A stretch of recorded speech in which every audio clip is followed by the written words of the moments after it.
আমরা আব্দুর রাজ্জাক ভাইয়ের কাছ থেকে অসাধারণ কিছু কথা শুনব। আমি হাটে মানুষ, ঘাটে মানুষ, মাঠে মানুষ দেখতে পাই, মানুষের মনুষ্যত্ব নাই। ও ভাই রে ভাই, মানুষের মনুষ্যত্ব নাই। সেদিন দেখলাম একটি কাক কয়েক বকাটে ছেলে ধরেছে ফাঁদে ফেলে, শুনে সেই কাকের মরণ ডাক। কাকা ডেকে ডেকে এসেছে হাজার কাকে, ঘটনা দেখে হয়ে অবাক। এখন মানুষের ডাকে মানুষের দূরে থাকে, ঘটনা দেখে তাজ্জব যায়। ও ভাই রে ভাই, মানুষের মনুষ্যত্ব নাই।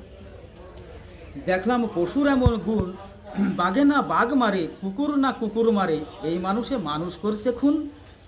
এ কথা কে না জানে, জাতের টান শুয়োরে টানে, মানুষের নাই শুয়োরের গুণ।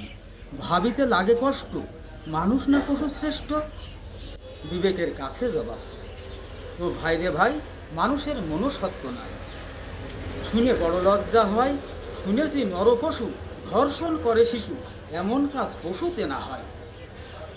আমরা পেপার খুললেই প্রতিনিয়ত দেখতে পাই 60 বছরের কদমালি 6 বছরের সখিনাকে ধর্ষণ করেছে। আমরা সামাজিক জীব, কিন্তু পশু তাদের কোনো সামাজিকতা নেই। তারা শিশু থেকে বৃদ্ধ পর্যন্ত একই ছাদের নিচেই বসবাস করে, অথচ একটা পশু ম্যাচুয়েড না হওয়া পর্যন্ত আর একটা পশু তার উপরে যৌন অত্যাচার করে না। আমরা সামাজিক জীব, আশরাফুল মাখলুকাতের সর্বশ্রেষ্ঠ জীব হয়েও আমার কাছে 6 বছরের একজন শিশু নিরাপদ নয়। তাই শুনে বড় লজ্জা হয়, শুনেছি নরপশু ধর্ষণ করে শিশু, এমন কাজ পশুতে না হয়।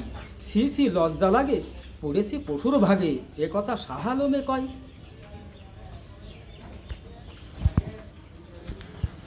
হাত বানিয়েই জন্ম নিলে তারে কি মানুষ বলে? মানুষের কর্ম থাকা চাই। ও ভাই রে ভাই, মানুষের মনুষ্যত্ব নাই।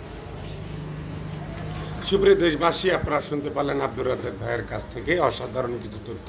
ভিডিওটি যদি ভালো লাগে অন্যকে দেখার সুযোগ করে দিন। সকলে ভালো থাকবেন, সুস্থ থাকবেন। আল্লাহ হাফেজ।